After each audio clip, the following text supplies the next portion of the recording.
کہتے ہیں بچوں کو اندر لے جاؤ، 10 سال کا 12 سال کا، اس کو اندر لے جاؤ، ذبح کرنا روئے گا۔ اور بس کرو یار، یہ کس قوم سے تمہارا تعلق پڑ گیا ہے؟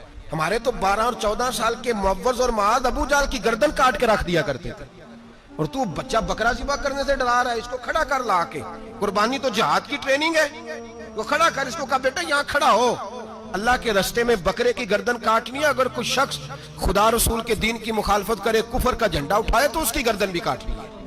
یہ ٹریننگ ہے بچوں کے لیے۔ یہاں عجیب ماحول ہے، ڈر لگ رہا ہے، پیچھے ہٹ جاؤ۔ اور جس صاحب کی قربانی ہے وہ بھی کوئی 1.5 کلومیٹر کے فاصلے پہ کھڑے ہیں، دور کھڑے ہو کے دیکھ رہے ہیں۔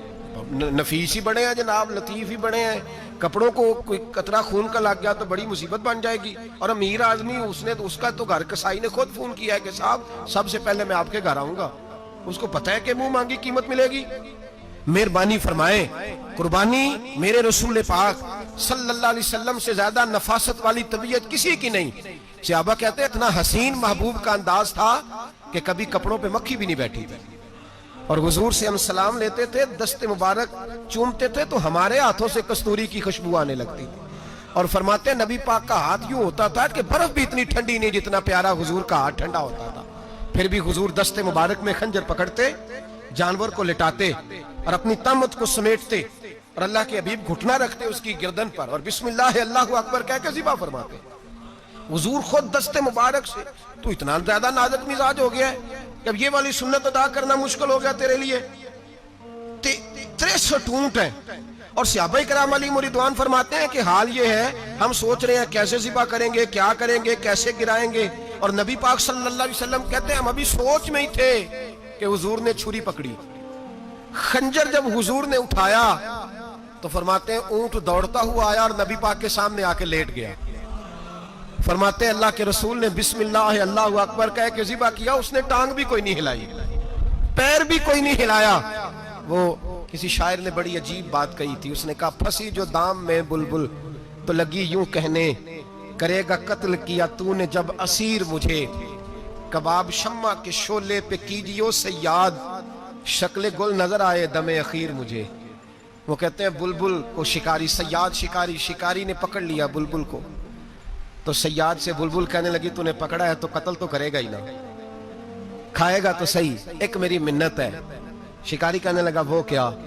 تو بلبل کہنے لگی جب تو مجھے ذبح کرے نا اور پکائے تو مجھے پھول سے بڑی محبت ہے، اس طرح کرنا، کوئلے اتنے زیادہ دہکانا، اس قدر زیادہ آگ جلانا کہ ان کی شکل گلاب کے پھول کی طرح سرخ ہو جائے، تو جب تو مجھے ان پر جلائے گا تو مجھے تکلیف نہیں ہوگی، اس لیے کہ محبوب کا چہرہ جو سامنے آ جائے گا مجھے تکلیف نہیں ہوگی۔ پھنسی جو دام میں بلبل تو لگی یوں کہنے، کرے گا قتل کیا تو نے جب اسیر مجھے، کباب شمع کے شولے پہ کیجیو سیاد، او شکل گل نظر آئے دم اخیر مجھے۔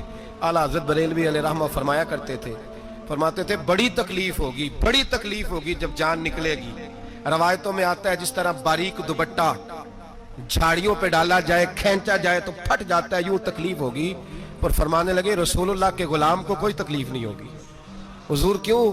فرمایا اس لیے کہ جب جان نکلنے لگے گی تو سامنے جلوہ ودہاد آ جائے گا، حضور کے جلوے ہوتے رہیں گے تو پتہ ہی نہیں چلے گا جان کیسے نکل گئی۔ پھنسی جو دام میں بلبل، تو صحابہ فرماتے ہیں کہ اونٹ دوڑتا ہوا آیا، حضور کے سامنے آ کے لیٹا، نبی پاک نے ذبح فرمایا، اور فرماتے ہیں حد ہو گئی۔ حضور نے توجہ فرمائی تو دوسرا دوڑتا ہوا آ گیا، تیسرا آ گیا۔ حضرت ابو ہریرہ فرمایا کرتے اونٹ ایک دوسرے کو دھکے دیتے تھے، پیچھے ہٹ جا، پہلے میں نے جانا ہے، پہلے میں نے جانا ہے۔ 63 اونٹ وادی منا میں حج کے موقع پر میرے رسول پاک نے دست مبارک سے ذبح فرمائے۔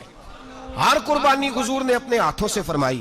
قربانی واجبات دین میں سے، ضروریات دین میں سے، اور کوئی اتنا لمبا چوڑا مسئلہ نہیں، بہت ساری چیزوں کو خود بخود مشکل کر لیتے ہیں۔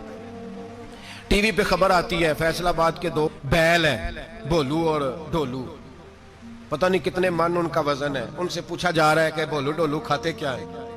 تو کہتے ہیں بادام کھاتے ہیں، مکھن کھاتے ہیں، یہ جناب پتہ نہیں ان کو دودھ کتنے کلو روز پیتے ہیں، اور بولو ڈولو بیچارے سے خود نہیں چلا جا رہا، لگ ایسے رہ جیسے وہ خود کہہ رہے ہیں مہربانی کرو ہمیں ذبح کر لو، اب تو اٹھا بیٹھا بھی نہیں جا رہا۔ او خدا کے بندو، دین کی اصل حقیقت کو سمجھو۔ یہ تو حضور نے فرمایا خوبصورت جانور لاؤ، یہ کس حدیث میں آیا ہے کہ اسے بادام کھلاؤ؟ آج لوگ